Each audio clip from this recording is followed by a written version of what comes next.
TRS MLC రవీందర్రావుపై Congress నేతలు fire అయ్యారు. స్థాయిని మరచి సీఎం రేవంత్ రెడ్డిపై అనుచిత వ్యాఖ్యలు చేయడం సరికాదన్నారు. సచివాలయం ముందు రాజీవ్ గాంధీ విగ్రహం ఏర్పాటు విషయంలో ఇష్టం వచ్చినట్లు మాట్లాడారని, వెంటనే రవీందర్ క్షమాపణ చెప్పాలని డిమాండ్ చేశారు. బీఆర్ఎస్ అధికారంలో ఉన్న సమయంలో రవీందర్ అక్రమ ఆస్తులు కూడబెట్టారని ఆరోపించారు కాంగ్రెస్ ప్రెసిడెంట్ అంజయ్య. కార్యకర్తలను మోసం చేసిన వ్యక్తికి ఈ రోజు సీఎం గురించి మాట్లాడే అర్హత లేదని ఫైర్ అయ్యారు.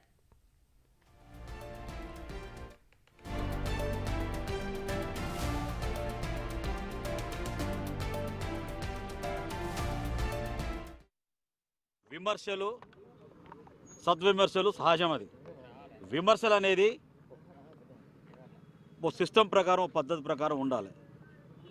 ప్రతిపక్ష పార్టీ ఆరోపణ చేసినా అధికార పార్టీ ఆరోపణ చేసినా కూడా ఆ విమర్శలు సద్విమర్శల్లో ఉండాలి, మంచి వాతావరణం జరగాలి. కానీ 2 వారాల కాంచి తక్కలపల్లి రవీందర్రావు ఎమ్మెల్సీ సీఎం గారి పట్ల అనేక రకాల అనుచిత వ్యాఖ్యలు చేస్తూ బూతులు తిట్టడం జరుగుతుంది.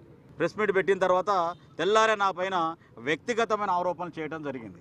ఆ వ్యక్తిగత ఆరోపణలకు మొత్తం కూడా మళ్ళీ మేము తెల్లారి మా జిల్లా పార్టీ ఆఫీసులో సమావేశం చేసి దానికి సంబంధించిన ఆధారాలు మొత్తం కూడా నా కార్యకర్తల ముందు, నా నాయకుల ముందు, ప్రెస్ మిత్రుల ముందు చెప్పడం జరిగింది. అదేవిధంగా నేను కూడా తనపై కొన్ని ఆరోపణలు చేయడం జరిగింది. ఆ ఆరోపణలకు ఆన్సర్ లేదు. ఇప్పటికీ నేను సిద్ధం, వాటి కట్టుబడి ఉన్నా. ముత్యాలమ్మ గుడి దగ్గర డిబేట్ పెడదాం, ప్రతిపక్ష పార్టీలను పిలుద్దాం, మీడియాను పిలుద్దాం అని చెప్పిన, దానికి స్పందన లేదు. సరే అయిపోయింది. అయిపోయిన తర్వాత ఎవడో ఒకడు అనామకుడు ఒక మెసేజ్ పెట్టిండు. ఆ మెసేజ్ ఏమని పెట్టిండు, ఇలా సన్నాయి నొక్కుతూ అంజన్న గారు మీరు చాలా గొప్పోళ్ళు, అదేవిధంగా మీలాంటి వాళ్ళు ఇట్లా మాట్లాడకూడదు, సద్విమర్శలు చేయాలి, ఆ విమర్శలు చేయాలని చెప్పుకుంటూనే మా సార్ చాలా గొప్పోడు, 30 ఏళ్ళ కానీ మా సార్ దగ్గర నేను పాలేరు పని చేస్తానా, చాలా గొప్పోడు అని నువ్వు చెప్పడం జరిగింది. సరే మీ సార్ దగ్గర పాలేరు పని చేసుకో, ఫస్ట్ మీ సారుకు చెప్పుకో. ఇలాంటి మాటలు మాట్లాడడం కరెక్ట్ కాదు సార్. మీరు ఒక విద్యా సంస్థలు నడుపుతున్నారు, భారత విద్యార్థులను తయారు చేస్తున్నారు. మీరు మంచి భాష నేర్పాలి. మీరు ఏ భాష మాట్లాడితే విద్యార్థులు అదే భాష నేర్చుకుంటారు. నాకు అర్థమైందంటే కేసీఆర్ భాషనే రవీందర్రావు నేర్చుకున్నాడు, అంతకంటే వేరేం లేదు. అయితే నీ సారుకు చెప్పుకోను, కానీ నాకు ఫోన్ చేసి నువ్వు ఏడ్చినవు తూడ్చినట్టు నీ దగ్గరికి ఎన్నడూ రాలే, నేను ఎన్నడూ ఏడవలే. నీకు సంబంధించిన ప్రతి విషయంలో గణపరచం అంజయ్ అంటాడు. ఆ ముత్యాలమ్మ సాక్షి చెప్తాను, నేను సహాయం చేసి నువ్వు ఎక్కడ నాకు సహాయం చేయలేదు. అది గుర్తుపెట్టుకో. ఫస్ట్ అసలు గుర్తుపెట్టుకుని మెదిలి మాట్లాడింది. నీ అనుచరులు మొత్తం కూడా ఒక హాఫ్ బాటిల్ కూడా ఒకరు మాట్లాడతాడు, ఫుల్ బాటిల్ ఇంకో మాట మాట్లాడతాడు. సీఎం మించే స్థాయి మాది కాదా? ప్రజాస్వామ్యంలో మీది సీఎంని విమర్శిస్తూ ఈయన సీఎంని విమర్శించే స్థాయి అటేనది. దిగజారి అటువంటి చిల్లర వ్యక్తి మీద మాట్లాడే స్థాయి నా లీడర్లది కాదు. ఒక టౌన్ ప్రెసిడెంట్గా మా కార్యకర్తలు ఆదేశించి మీరు మాట్లాడండి అన్న, ఎంత దూరం అనేది పోవాలి, ఆయనకు సంబంధించిన అవినీతి పుట్ట అక్రమార్లను మొత్తం కూడా బయట పెట్టాల్సిన అవసరం ఉందని చెప్పి మా వాళ్ళు ఆదేశించడం జరిగింది. 2-3 రోజులు మా ఎంపీ గారు, మా ఎమ్మెల్యే గారు, ప్రభుత్వ చీఫ్ విప్, మా బెల్లయ్య నాయకు అందరూ కూర్చుంటారు, అందరూ మాట్లాడతారు. నీకు అహంకారం పెరిగింది, బాగా మదం పెరిగింది. ఆ మదంతోనే మదం మాటలు మాట్లాడుతున్నావు ఇవాళ. ఎందుకంటే నేను కూడా అనవలసి వస్తుంది. ఒక ముఖ్యమంత్రిని పట్టుకొని నువ్వు చెప్పుతోని కొడతానంటావా? మాకు చెప్పులు లేవా? మా మహిళా సోదరులకు చెప్పులు లేవా? నేను అడిగిన దానికి మీరు సమాధానం ఇచ్చే ప్రసక్తి లేదు. తేలిపోయేలాగా ఉండండి. ఒక మాట వాడు మెసేజ్ పెట్టు, ఒక విధవ ఆ మెసేజ్ దానికి ఆన్సర్ కరెక్ట్ చేయి. అన్న వద్దులే ఊరుకోండి సారీ అని చెప్తే అయిపోయి ఊరుకుంటా కదా, ఇక మాట్లాడడం కదా. మా ముఖ్యమంత్రి సారీ చెప్పమని చెప్పు, ఇక మిమ్మల్ని ఉండవు. కానీ మేము వదలదలుచుకోలేదు.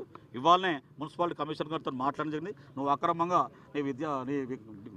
నీ బీడీ కాలేజ్ ప్లేస్లో పర్మిషన్ లేకుండా, నువ్వు ఎమ్మెల్సీ కదా, ప్రజాప్రతినిధి కదా, ఎంత బాధ్యతగా ఉండాలి నువ్వు. ఒక బాధ్యతాయుతంగా లేకుండా ఒక 3-4 కోట్లు పెట్టి నువ్వు ఇల్లు కడితే దానికి వచ్చే ట్యాక్స్ ఇవన్నీ కూడా నువ్వు ఎగ్గొట్టినట్టే కదా. నీ ప్రభుత్వంలో ఉందని చెప్పి నిష్టానుసారం చేసుకున్నావు. అదేవిధంగా ఎస్ఆర్ఎస్ కాలేజ్ మొత్తం కూడా చుట్టూ ఫెన్సింగ్ చేసి ఆక్రమించుకున్నావు. దాని మీద కూడా మేము కంప్లైంట్ చేస్తున్నాం. బీడీ కాలేజ్ వ్యవహారంలో మైనార్టీ బీడీ కాలేజ్ ఎట్లా వచ్చింది, తర్వాత జనరల్ కాలేజ్ ఎట్లా మారింది, దాని మీద కూడా సిబిసిఐడి ఎంక్వైరీ చేస్తున్నాం. ఇది సీఎం గారి దృష్టి ఖచ్చితంగా తీసుకుపోతాం. నువ్వు చేసిన అన్నిటికి కూడా సాక్ష్యాధారాలతో మొత్తం కూడా. అదేవిధంగా విజ్ఞాన భారతి ఇంటర్మీడియట్ సూర్యాపేటలో ఆ రోజు ఆన్లైన్ లేదు.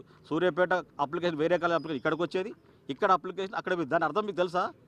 ఇక్కడ విజ్ఞాన భారతి దాని మీద ఫీజులు తీసుకునేది, స్కాలర్షిప్లు. అక్కడి నుంచి వచ్చిన ఆ కాలేజీ పేరు ఆ స్కిల్ అంటే డబుల్ ధమాకా తీసుకున్నావు. వాళ్ళు కూడా అక్కడ డబుల్ ధమాకా, ఈ అప్లికేషన్ అక్కడ పోతే కదా. అంటే దీంట్లో ఎంత నేరమో చెప్పండి, ఎంత క్రైమో చెప్పండి.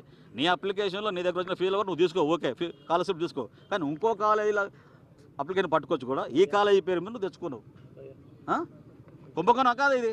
రవీందర్రావు మాట్లాడిన దుర్భాషలపైన టౌన్ పిఎస్లో మేము పిటిషన్ ఇవ్వడం జరిగింది. దీనిపైన తక్షణమే చర్య చేసి దీనికి సంబంధించిన వీడియో క్లిప్ను కూడా పెన్ డ్రైవ్ ద్వారా సిఐ గారికి ఇవ్వడం జరిగింది. తప్పనిసరి చర్య తీసుకుంటారు. ఇక రోజుకో కార్యక్రమం ఉంటుంది. ఇప్పటికైనా మా సీఎం గారు క్షమాపణ చెప్పి నాది పొరపాటు అయింది అని చెప్తే వదిలేస్తా. పోనీ ఉదాహరణ అది కూడా వదిలేస్తా, ఒక మానవత దృక్పథం కూడా వదిలేస్తాను. కానీ నీ అహంకారంతో చేస్తే మాత్రం వదిలిపెట్టారు. బడుగు బలహీన వర్గాలు మొత్తం కూడా కాంగ్రెస్ పార్టీ వైపు ఉన్నారు. మొన్నటి దానికి ఏమన్నాడు, ఏం చెప్పిండు ఆయన, ఏం సాధించాలి, కోతులో పెడదని చెప్తున్నారు. 5 ఏళ్ళకి చైర్మన్ పీకుతాడు, ఎక్కడేమన్నా కోతులో పెడదని చెప్తున్నారు. వచ్చిన డబ్బులని ఏమైనాయి? మొత్తం మహబూబాబాద్ మున్సిపాలిటీ దౌర్భాగ్యంగా ఉన్నది. ఒక్కొక్క చరిత్ర మొదలు పెడితే మళ్ళీ చాలా పురాణం ఎక్కుతుంది. ఇప్పటికైనా మహబూబాబాద్ టౌన్ అభివృద్ధిపై మమ్మల్ని నడపమంటాడు. అంజయ్య గారు ఎంపీ గారితో ఎమ్మెల్యే గారితో చెప్పి జిల్లా అభివృద్ధి కోసం జిల్లా అభివృద్ధి మేము కోరుకుంటున్నాం. ఖచ్చితంగా రేపు రాబోయే రోజుల్లో మహబూబాబాదు మా ఎమ్మెల్యే గారి నాయకత్వంలో, మా ఎంపీ గారి నాయకత్వంలో, ప్రభుత్వ వైపు అదేవిధంగా మా సలహాదారు గౌరవనీయులైన వేమనంద్ గారి నాయకత్వంలో మహబూబాబాద్ జిల్లాని